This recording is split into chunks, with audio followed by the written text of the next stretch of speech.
नमो नमः बच्चों। संस्कृत कक्षा में आप सबका स्वागत है। प्यारे बच्चों, आज हम पढ़ने जा रहे हैं भाषा या सौंदर्यम। इसमें सर्वनाम की बात की गई है। तो आइए बच्चों, हम सब पढ़ते हैं भाषा या सौंदर्यम। भाषा या सौंदर्यम। सर्वनाम। प्यारे बच्चों, सर्वनाम पढ़ने के पहले हम सबसे पहले संज्ञा जान लेते हैं। संज्ञा किसे कहते हैं? किसी वस्तु, पदार्थ, व्यक्ति, प्राणी, भाव, दशा या स्थिति के नाम को संज्ञा कहते हैं। इन शॉर्ट आप बोल सकते हो किसी भी नाम को संज्ञा कहते हैं। अब आप चित्र में देख रहे होंगे कि राधा पठति, राधा शृणोति, राधा धावति, राधा क्रीडति। यहाँ पे हर जगह राधा है। राधा किसी लड़की का नाम है, इसलिए क्या हो गया? संज्ञा।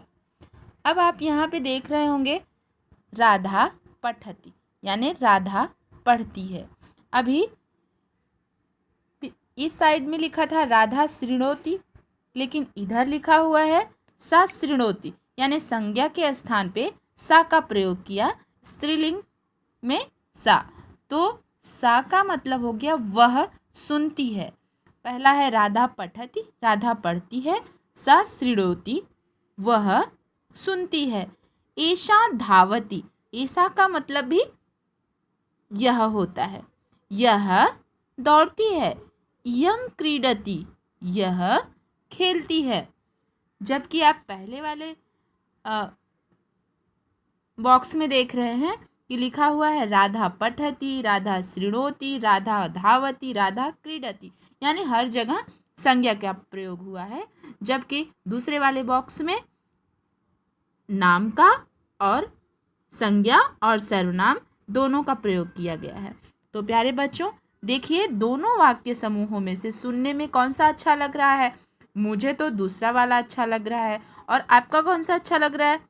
हाँ, राधा के स्थान पर कौन कौन से शब्द प्रयोग में लाए गए हैं? ऐसे शब्दों को क्या कहते हैं?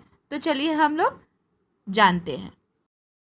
प्यारे बच्चों, जैसा कि मैंने आप सबको बताया कि संज्ञा के स्थान पर प्रयोग किए जाने वाले शब्दों को सर्वनाम कहते हैं। संस्कृत के निम्नलिखित सर्वनामों का अधिक प्रयोग होता है। वे कौन कौन से हैं?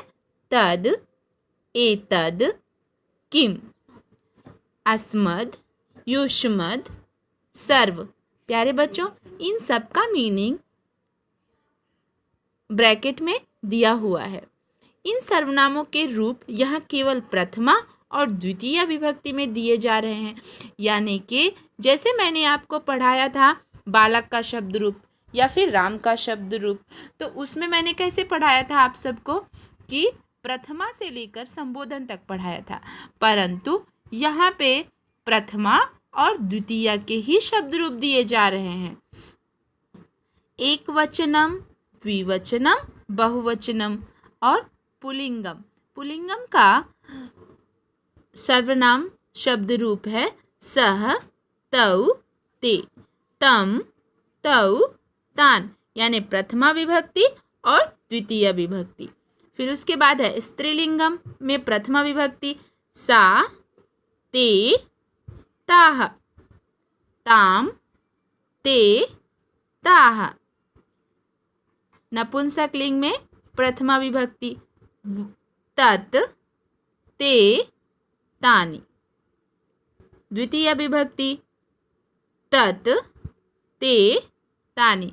प्यारे बच्चों, नपुंसकलिंग में प्रथमा द्वितीय ऑलमोस्ट हर जगह सेम ही होते हैं, इसलिए आपको प्रथमा और द्वितीय को याद करने में कोई भी तकलीफ नहीं होगी। प्यारे बच्चों, आप सबको ये शब्द रूप मैंने पहले से ही बताए हुए हैं। प्यारे बच्चों, अब है एतद का शब्द रूप। एतद यानी यह।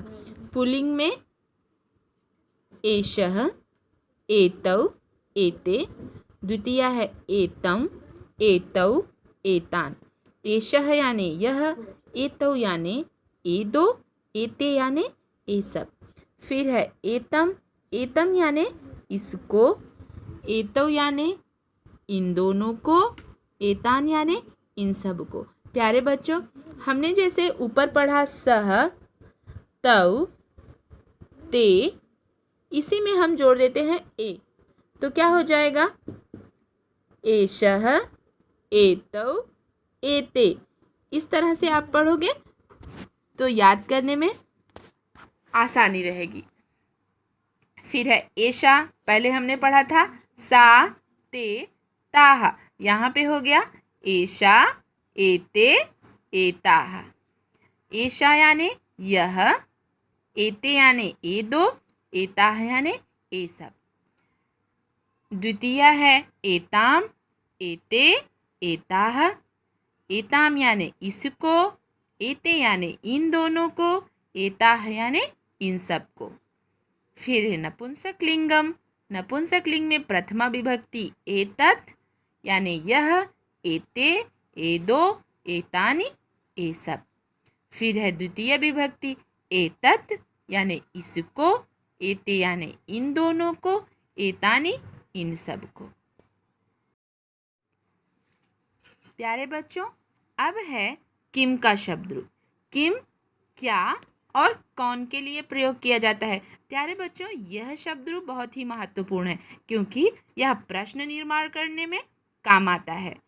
तो पुल्लिंग है कह, कौ, के। अभी मैं यहाँ पे किसी को प्रश्न पूछना हो, जैसे एषः बालकः, यह बालक, तो अगर प्रश्न बनाना है तो हम कहेंगे एषः कः, तो उसका आंसर हो जाएगा एषः बालकः। तो किम का शब्द रूप आप सबको अच्छे से याद करना है। फिर है द्वितीय विभक्ति कम यानी किसको, कौ किन दोनों को, कान किन सबको। फिर है स्त्रीलिंगम।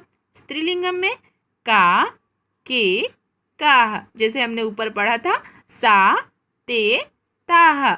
इसी तरह से का, के, काः। का यानी कौन, के यानी कौन दोनों, काः यानी कौन सब। द्वितीय विभक्ति काम किसको, के किन दोनों को, काः किन सब को। फिर आता है नपुंसकलिंगम किम, के, कानि। किम, के, कानि। किम यानी क्या, के यानी के क्या दो, कानि क्या सब। किम यानी द्वितीय विभक्ति किसको, के किन दोनों को, कानि किन सबको। जैसे हमने पहले पढ़ा था तत् ते तानि, तत् ते तानि। इसी तरह किम का शब्द रूप किम के कानि, किम के कानि। प्यारे बच्चों, आज के लिए बस इतना ही। तब तक आप पढ़ते रहिए तद, एतद और किम का शब्द रूप। धन्यवाद।